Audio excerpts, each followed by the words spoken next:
প্রিয় ছাত্রছাত্রীরা, Bangla study hub চ্যানেলে আবারও তোমাদের সবাইকে স্বাগত।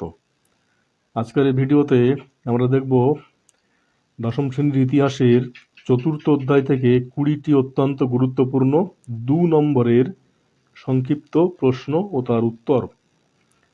আমরা দেখব প্রথম প্রশ্ন, বঙ্গভাষা প্রকাশিকা সভাকে ভারতের প্রথম রাজনৈতিক প্রতিষ্ঠান বলা হয় কেন? দেখো, 1836 খ্রিস্টাব্দে গঠিত বঙ্গভাষা প্রকাশিকা সভা কেবল সাহিত্য বা সমাজ সংস্কারের মধ্যে সীমাবদ্ধ ছিল না। এই সভা প্রথম সরকারের কর নীতি, শাসন ব্যবস্থা ও আইনি সিদ্ধান্তের মতো রাজনৈতিক বিষয়গুলি নিয়ে আলোচনা ও প্রতিবাদ আন্দোলন শুরু করে। তাই একে ভারতের প্রথম রাজনৈতিক প্রতিষ্ঠান বলা হয়। দেখো, একদম টু দ্য পয়েন্টে লিখতে হবে। আর তোমরা এই সমস্ত স্টাডি ম্যাটেরিয়াল ডেসক্রিপশনে দেওয়া লিঙ্ক থেকে একদম পুরোপুরি ফ্রিতে পেয়ে যাবে। দেখো, পরের প্রশ্ন, জমিদার সভা বা ল্যান্ড হোল্ডার সোসাইটির প্রতিষ্ঠার 2টি উদ্দেশ্য লেখো।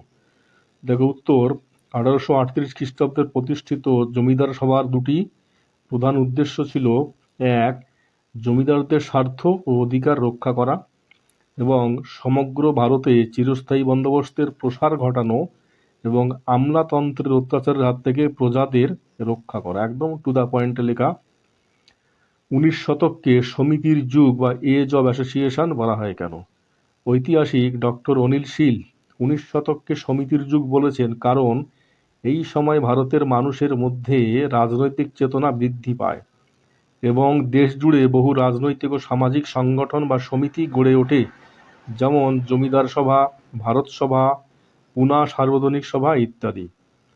পরের প্রশ্ন দেখো, ইলবার্ট বিল বিতর্কটা কি আসলে?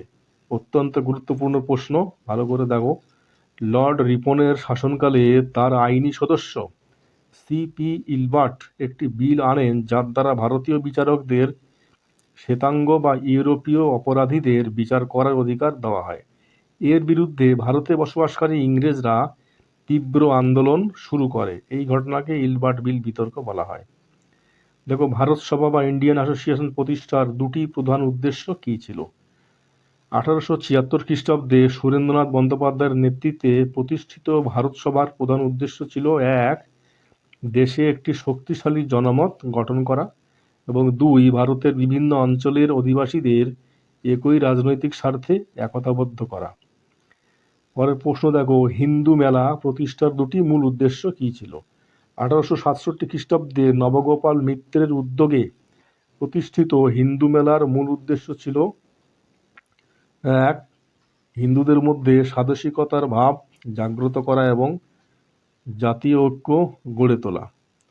2. ভারতীয়দের আত্মনির্ভরশীল করে তোলা এবং দেশীয় শিল্প ও সংস্কৃতির বিকাশ ঘটানো। গগনেন্দ্রনাথ ঠাকুরের ব্যঙ্গচিত্র বা ক্যারিকেচারের মূল লক্ষ্য কী ছিল? দেখো, গগনেন্দ্রনাথ ঠাকুরের ব্যঙ্গচিত্রগুলির মূল লক্ষ্য ছিল ঔপনিবেশিক ব্রিটিশ শাসনের শোষণকে তুলে ধরা এবং তৎকালীন অন্ধ পাশ্চাত্য প্রেমী ইংরেজ শিক্ষিত বাঙালি বাবু সমাজের ভণ্ডামি তুলে ধরা। আনন্দমঠ উপন্যাস কিভাবে জাতীয়তাবাদী চেতনা জাগিয়ে তুলেছিল? এটা অত্যন্ত গুরুত্বপূর্ণ। বঙ্কিমচন্দ্র চট্টোপাধ্যায়ের আনন্দমঠ উপন্যাসে দেশমাতৃকাকে জগদ্ধাত্রী কালী দুর্গা রূপে তুলনা করা হয়েছে।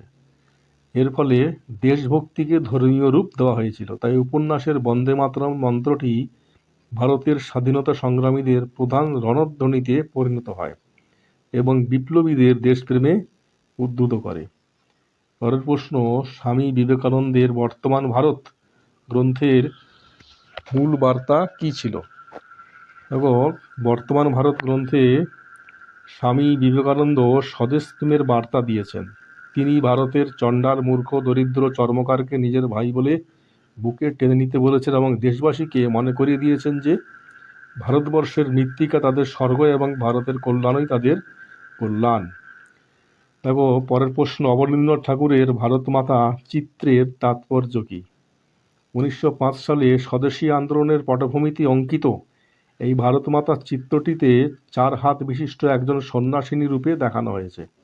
তার 4 হাতে রয়েছে অন্ন বা ধানের শীষ, বস্ত্র, শিক্ষা বা বই তো দীক্ষা বা জপমালা।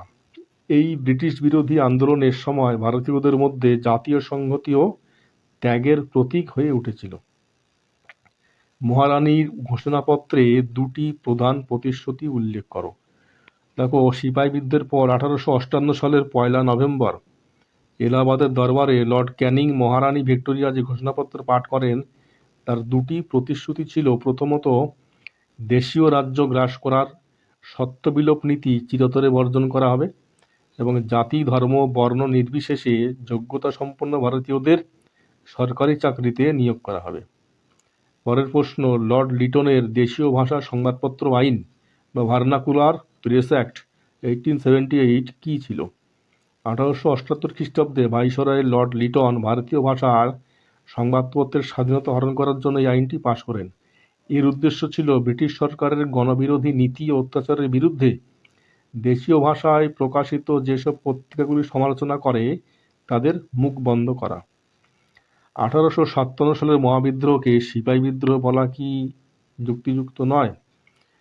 দেখো, প্রশ্ন, মহাবিদ্রোহ কেবল ব্যারাকপুর বা মিরাটের সিপাহীদের মধ্যেই সীমাবদ্ধ ছিল না।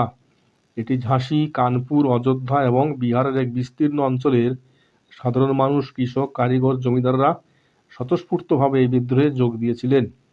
তাই একে শুধু সিপাহী বিদ্রোহ বলা সমীচীন নয়। 1857 সালের মহাবিদ্রোহের প্রত্যক্ষ কারণ কী ছিল? এটা অত্যন্ত গুরুত্বপূর্ণ। দেখো, বিদ্রোহের প্রত্যক্ষ কারণ ছিল সেনাবাহিনীতে এনফিল্ড রাইফেলের কার্তুজের ব্যবহার। ঘটনা ঘটেছিল যে এই কার্তুজের টোটাটি দাঁত দিয়ে কাটার সময় গরু ও শুয়োরের চর্বি মুখে লাগত, যা হিন্দু ও মুসলিম উভয় সম্প্রদায়ের সিপাহীদের ধর্মীয় অনুভূতিতে আঘাত করে। দেখো বন্ধুরা, তোমরা স্টাডি ম্যাটেরিয়াল পুরোপুরি ডেসক্রিপশনে দেওয়া লিঙ্ক থেকে একদম ফ্রিতে পেয়ে যাবে। পরের প্রশ্ন, 19 শতকে জাতীয়তাবাদের বিকাশে অস্ত্র আইন কীভাবে প্রভাব ফেলেছিল? তবে একদম টু দ্য পয়েন্টে লিখতে হবে। 2 নম্বরের প্রশ্নগুলো একদম বেশি লিখতে হবে না, টু দ্য পয়েন্টে 2-3টি বাক্যের মধ্যে লিখতে হবে একদম পারফেক্ট নাম্বার পাওয়ার জন্য। দেখো, পরের প্রশ্ন উত্তর, 1878 খ্রিস্টাব্দে লর্ড লিটন অস্ত্র আইন পাশ করে ভারতীয়দের লাইসেন্স ছাড়া অস্ত্র রাখা নিষিদ্ধ করেন, অথচ ইউরোপীয়দের জন্য এই আইন প্রযোজ্য ছিল না। এই চরম বৈষম্যমূলক আইনটি ভারতীয়দের মনে ব্রিটিশদের প্রতি ক্ষোভ বাড়ায় এবং জাতীয়তাবাদী আন্দোলনে গতি আনে। দেখো, জমিদার সভা ও ভারত সভার মধ্যে দুটি প্রধান পার্থক্য লেখো। দেখো, জমিদার সভা ও ভারত সভার মধ্যে দুটি প্রধান পার্থক্য হলো, প্রথমত, জমিদার সভা ছিল মূলত ধনী জমিদারদের স্বার্থরক্ষাকারী প্রতিষ্ঠান, অন্যদিকে ভারত সভা ছিল মধ্যবিত্ত ও সাধারণ মানুষের প্রতিনিধিকারী।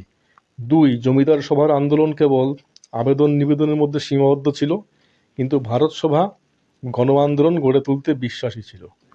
পরের প্রশ্ন, সুরেন্দ্রনাথ বন্দ্যোপাধ্যায়কে কেন রাষ্ট্রগুরু বলা হয়? দেখো, 19 শতকের দ্বিতীয়ার্ধে সুরেন্দ্রনাথ বন্দ্যোপাধ্যায় ভারত সভার মাধ্যমে সমগ্র ভারতে প্রথম এক শক্তিশালী ও নিয়মতান্ত্রিক রাজনৈতিক আন্দোলন গড়ে তোলেন। ভারতীয়দের অধিকার রক্ষা ও সমাজ জাতীয়তাবাদ জাগিয়ে তুলতে তার অতুলনীয় অবদানের জন্য দেশবাসী তাকে রাষ্ট্রগুরু উপাধিতে ভূষিত করে। নাট্যাভিনয় নিয়ন্ত্রণ আইন 1876 কি? দেখো, 19 শতকে নীলদর্পণ বা চণ্ডকৌশিকের মতো নাটকগুলির মাধ্যমে ব্রিটিশ বিরোধী হাওয়া তৈরি হচ্ছিল। লর্ড নর্থব্রুক 1876 খ্রিস্টাব্দে এই আইন পাশ করে দেশাত্মবোধক নাটকগুলির অভিনয় বন্ধ করার এবং নাট্যশালার ওপর সরকারি নজরদারি চালানোর ব্যবস্থা করেন। দেখো, পরের প্রশ্ন, নানা সাহেব ও তাঁতিয়া টোপি কেন বিখ্যাত? নানা সাহেব ও তাঁতিয়া টোপি ছিলেন 1857 সালের মহাবিদ্রোহের 2 অন্যতম প্রধান নেতা। পেশোয়া দ্বিতীয় বাজিরাওয়ের দত্তক পুত্র নানা সাহেব এবং তার বিশ্বস্ত সেনাপতি তাঁতিয়া টোপি কানপুর অঞ্চলে ব্রিটিশ সেনাবাহিনীর বীরত্বের সাথে লড়াই পরিচালনা করেন। ব্রিটিশ সেনাবাহিনীর বিরুদ্ধে বীরত্বের সাথে লড়াই পরিচালনা করেন। দেখো, শেষ প্রশ্ন, 19 শতকে জাতীয়তাবাদের অনেক উন্মেষে হিন্দু মেলার অবদান কী ছিল? দেখো, উত্তর, হিন্দু মেলা যুব সমাজের মধ্যে লাঠি খেলা, কুস্তি, শরীরচর্চার মাধ্যমে আত্মশক্তি অর্জনের প্রেরণা যোগাত। দেশীয় মেলার মাধ্যমে স্বদেশী পণ্যের প্রদর্শন করে স্বনির্ভরতার পাঠ দিয়েছিল এবং কবি হেমচন্দ্র বন্দ্যোপাধ্যায়ের মতো ব্যক্তিত্বদের দেশাত্মবোধক কবিতা পাঠের মাধ্যমে জাতীয়তাবাদের চেতনা ছড়িয়েছিল। তাহলে বন্ধুরা, আজকের ক্লাস এই পর্যন্ত। ভিডিওটি ভালো লাগলে তোমরা লাইক কমেন্ট ও শেয়ার করো এবং এইরকম ভিডিও আরও পাওয়ার জন্য চ্যানেলটি সাবস্ক্রাইব